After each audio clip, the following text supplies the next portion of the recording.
నేను ఎలా ఉన్నది, నేను జ్ఞానం ఎలా ఉన్నది. ఏంటి ఇక్కడ నేను ఎలా ఉన్నది, నేను జ్ఞానం ఎలా ఉంది.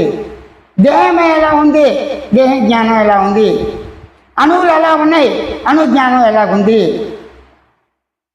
ఆకాశం పంచభూతాలు ఎలా ఉన్నాయి, వాటి జ్ఞానాలు ఎలా ఉన్నాయి అని అవగాహన చేసుకోవాలి. ఎందుకు అన్నీ నువ్వే కావాలి.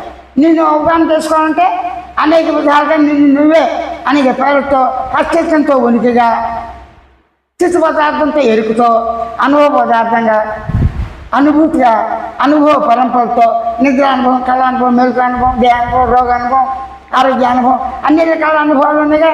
అనుభవాలన్నీ కూడా విత్తనమునందు, బీజం నందు అవ్యక్తంగా ఉన్న సాకారము వలె నేను నేను అనేసింది కేవల శ్రద్ధ భావ కథకనంటే తన వీరకణమునంటే మానవ సంబంధంతో కూడా సర్వ సృష్టి సంబంధమైన జ్ఞానం అంతా ఇమిడి ఉంది అని తెలుసుకుని ఊరక ఉండు.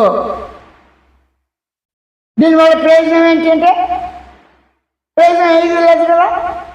లేకుండా కూడా నేనున్నాను, నేను తాతని, నేను తండ్రిని, నేను ముత్తాతనయ్యాను, నా మనవడికి పెళ్ళిళ్ళయింది, నా మనస్తత్వం పెరిగిందండి, ఇవన్నీ అంటారులో నీకు ఒత్తిడి లోనవుతున్నావు కదా. ఆ ఒత్తిడి జ్ఞానం కూడా నువ్వేగా. సమస్య నువ్వే, ఒత్తిడి జ్ఞానం నువ్వే, సహజంగా ఉన్నది నువ్వే. ఆటోపోట్లు, ఆలోచనలు, కామక్రోధాలు అన్నీ నువ్వే అయ్యావు. అన్నీ నువ్వే ఉన్నప్పుడు నీ ఎందుకు పుట్టి, నీ ఎందుకు పెరిగి, నీ ఎందుకు లేంచే ఇదే స్వయం జ్ఞానం, స్వకీయ జ్ఞానం. స్వయం జ్ఞానం, స్వకీయం, స్వయం జ్ఞానం, స్వకీయ జ్ఞానం, అవిభాజ్య జ్ఞానం, అవిభక్త జ్ఞానం అని మాటల కన్నా మౌనంగా గమనించు.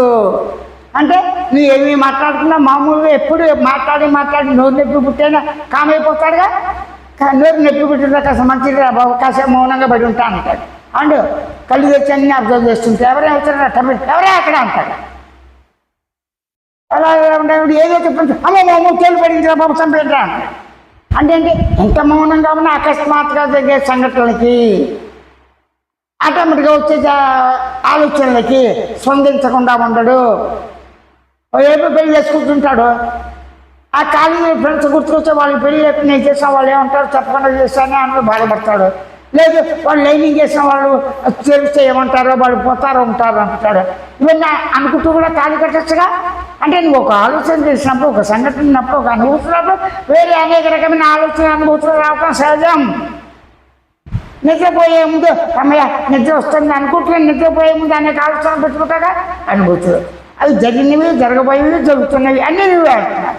అంటే అనుభూతులు ఎన్ని రకాలు, గతము, ప్రస్తుతము, రేపు, ఈ మూడు కూడా ఉన్నా లేకపోయినా నేనున్నా అనేటువంటి ఉనికి అస్తిత్వం తాను మాత్రమే ఉన్నదే ఉన్నట్లుగా గ్రహించి ఊరకుండు.